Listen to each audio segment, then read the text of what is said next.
let's go first over to Watford and to Vladimir Ivic, who's getting a little reputation with me as quite the ruthless manager. Watford win again, this time over Blackburn, 3-1.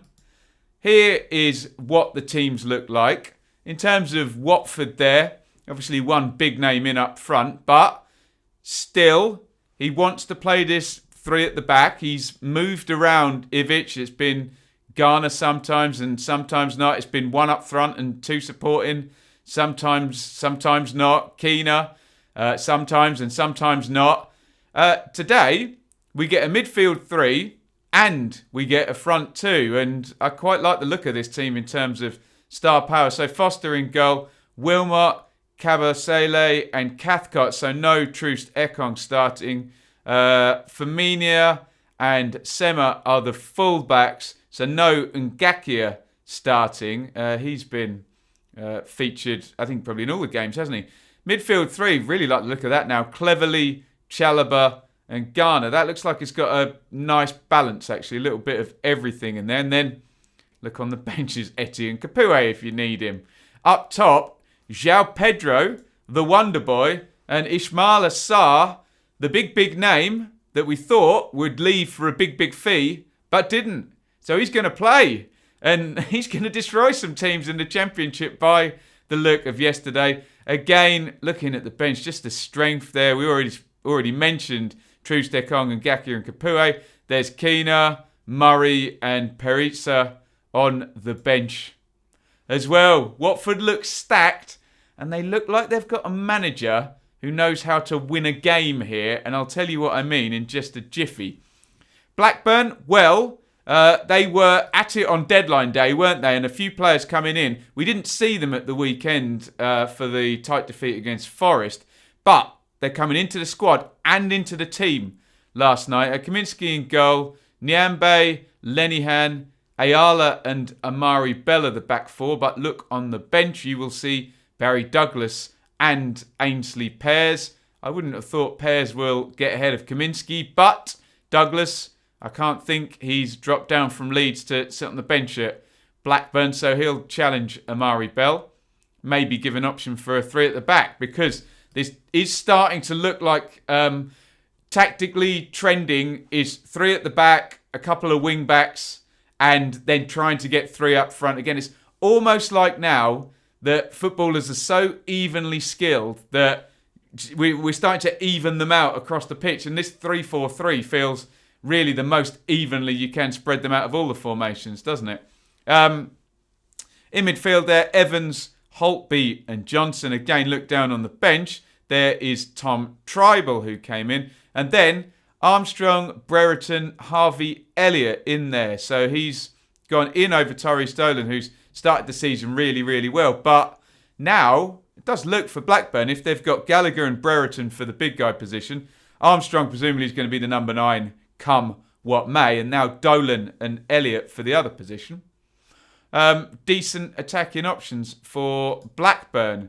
However, they didn't have Ismail Assar, did they? Here is Watford taking the lead. João Pedro with the goal. He's just finishing that in from the penalty spot there with his left foot first time. What you don't see, and this is probably going to become a feature of Watford this season, is just a clinical, ruthless attack. Just one round the corner, down the line. The wing back must be Sema, mustn't it? On the overlap. Crosses it in first time finish. Don't need much possession for that. Bosch quality goal. And speaking of Bosch quality goal, here's number 2. That's Tom Cleverley heading the ball into an empty net with 4 Blackburn players standing and watching. That does not tell the story, because lying on his back on the right-hand side of the picture is Ismail Assar, who has quite brilliantly engineered that goal. It's just a long ball, a straight ball into him. He kind of heads it up in the air, then absolutely brilliant touchdown, moves away, hits the shot early, just kills them. He's so quick on the draw that all the defenders can't react, and Cleverley's just watching, waits for the rebound and heads it in. I think we're going to enjoy Sarr if he gets a run of games in this division, let's just say. What a goal this was, by the way. That is Brereton. He's chested that down. He's now going to hit it on the volley. And I was going to say he really catches Foster out early. But look, Foster looks ready for it if you look at the Watford keeper.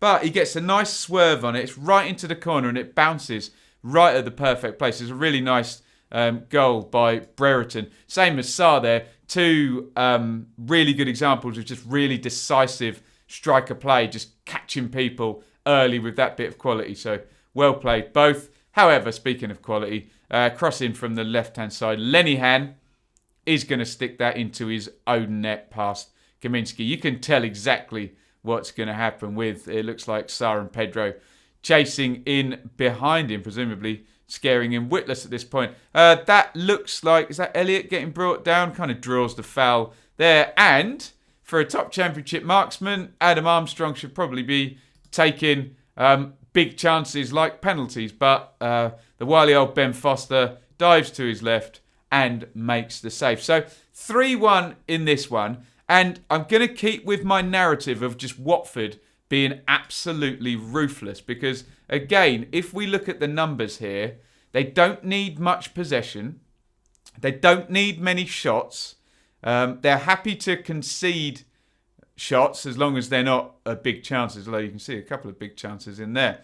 Look at the foul count as well. They committed 24 fouls. So does that tell me that they're a little bit nasty as well? But look, for your 34% possession, you get 4 big chances. And, well, if you've got Sarr and Pedro up top with Cleverley and Chalobah and Garner supporting, and good wing-backs, and Capoue and Deeney and Gray still to maybe come back, and Will Hughes, going to win most of your games, aren't you, if you create those big chances with that little percentage of possession. So, and look at that, half the amount of passes. So it looks like, I'd love to see, it's difficult getting into grounds obviously at the moment. I'd love to see this Watford team play in the flesh just to see how they do it, because I watched the game against Derby and, you know, it was just quite drab. Both teams back behind the ball. Maybe when you add in the likes of Sarr there and the extra midfielder in this one was Garner, wasn't it?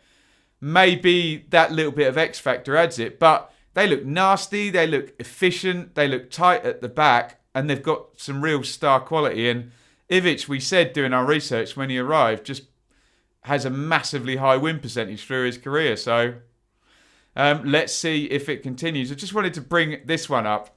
That's the attack momentum there. Look at the bar graphs.